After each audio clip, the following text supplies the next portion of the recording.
Hair గ్రోత్‌కి ఎంతో use అయ్యే omega 3 fatty acid, flax seeds తర్వాత చియా సీడ్స్‌లోనే ఎక్కువగా ఉంటాయి. ఇదైతే హాఫ్ స్పూన్ కన్నా ఎక్కువగా తీసుకోవద్దు. నానకుండా అసలు తిన్నారంటే మీరు ప్రమాదంలో ఉన్నట్టే. ఫస్ట్ అయితే ఈ స్మూతీ ఎలా చేశానంటే నేనైతే ఓవర్‌నైట్ నానబెట్టుకున్నా. మీకు టైం లేకపోతే అరగంట, గంటైనా నానబెట్టండి. ఇప్పుడైతే 1 కప్ తీసుకున్నాను ఓట్స్.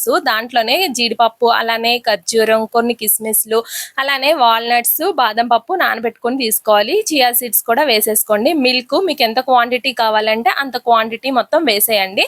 ఒక అరగంట, గంటైనా నానాలి. నానిన తర్వాత మొత్తం మిక్సీ జార్‌లో అయితే వేసేసుకోండి. తర్వాత వచ్చేమో మీకు ఏ ఫ్రూట్ కావాలంటే అది వేసుకోండి. నేనైతే బనానా అయితే ఇలా కట్ చేసి అయితే మొత్తం వేసేసుకున్నాను. మీకు కావాలనుకుంటే ఇది ఆప్షనల్. కోకో పౌడర్ కూడా వేసుకున్నాను. అందులోనే కొంచెం తేనె వేసుకున్నాను. కొంచెం పట్క బెల్లం కూడా వేసుకున్నాను స్వీట్‌గా ఉండుద్దని. మీకు కావాలంటే పంచదార కూడా వేసుకోవచ్చు. మొత్తం మిక్సీ చేసేసిన తర్వాత ఇలాగా గ్లాస్‌లో వేసుకొని తాగేయడమే. సూపర్ ఉండుద్ది. ఒమేగా 3 ఫ్యాటీ యాసిడ్స్ ఎక్కువగా ఉంటే హెయిర్ గ్రోత్‌కి చాలా మంచిది ఈ చియా సీడ్స్ వేయడం వల్ల. మీకు ఒకవేళ టైం కుదరకపోతే ఓన్లీ నార్మల్ వాటర్‌లో కలిపైనా తాగేసుకోండి. చాలా మంచిది. ఫైబర్ ఎక్కువగా ఉండుద్ది. గుండెకి మంచిది. యంగ్‌గా ఉంటారు. ఓకే అండి. బాయ్.